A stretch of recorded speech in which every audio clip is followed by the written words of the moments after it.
Hey everybody, how's it going? We're going to be making a crazy fancy looking mac and cheese. Let's do it.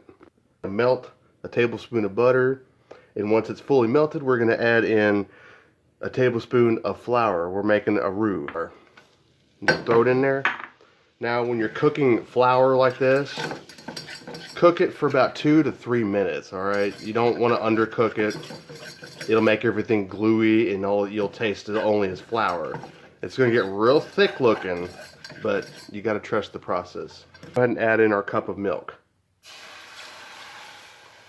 And we're going to whisk this time. I had to use a spoon off camera. I apologize for that.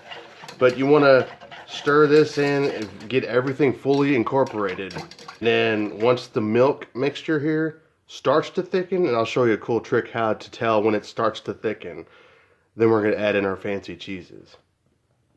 Okay, here's that little trick I'm going to show you. So here's the back of a spoon. I just got a plastic one. Now you do this and then you run your finger through it. That's almost where I want it to be. Okay, we're at the thickness that I really want, so we're going to show you real fast. So you take your finger and you run it down the back. Now always wash your hands, of course. But that looks pretty good to me. That's how you can tell it's thick enough for the next step. Now, when you're making a cheese sauce with a roux like this, you want to actually, once you get it to this thickness, and you remove it from the heat, and we're going to throw in our cheeses. I got me a half a cup of shredded gouda, and this is about 1/8 of a cup of gruyere cheese. You know what? Let's do an experiment. I'm going to throw in some shredded sharp cheddar, and we're going to see what happens. Oh yeah. Alright, let's do this. I got some sharp cheddar here. Let's see what happens. If it gets gritty, oh well, I'm still going to enjoy it.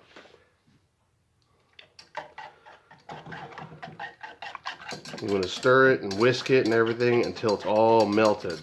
There's not enough cheddar in there. Let's throw some more in.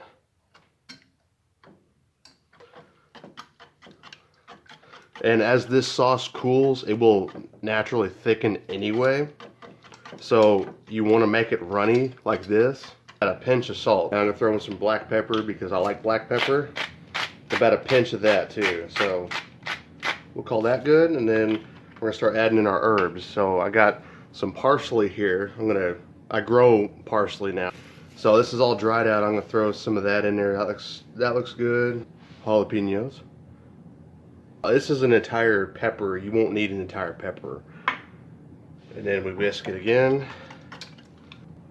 If you ever want to make bacon bits for salads or for, mac and cheese or for whatever, you take bacon and you throw it in your oven. What you do is you take your pan and you line it with some parchment paper at 400 degrees while it's cold.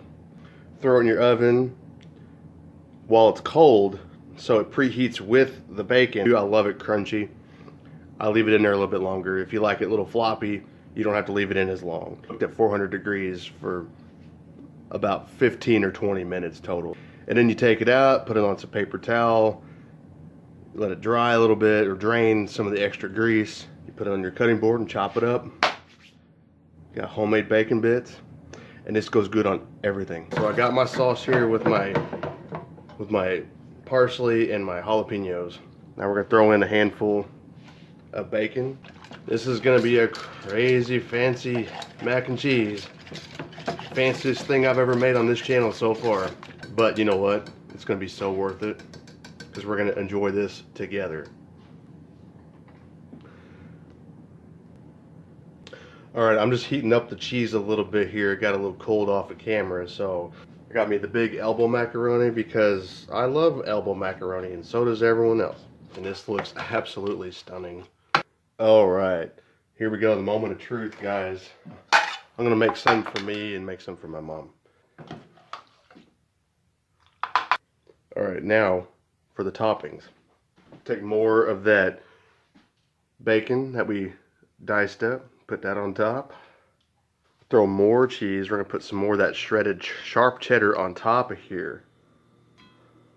We're going to take our chives and then you top those with that, and then the finishing touch, fresh parsley, a fresh sprig of parsley. I'm going to stick it in like that because it looks like a little tree and I think it looks cute.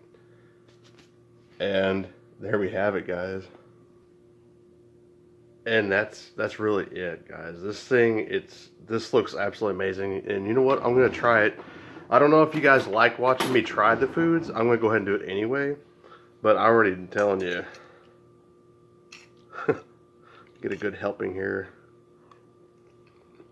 With some of that cheese.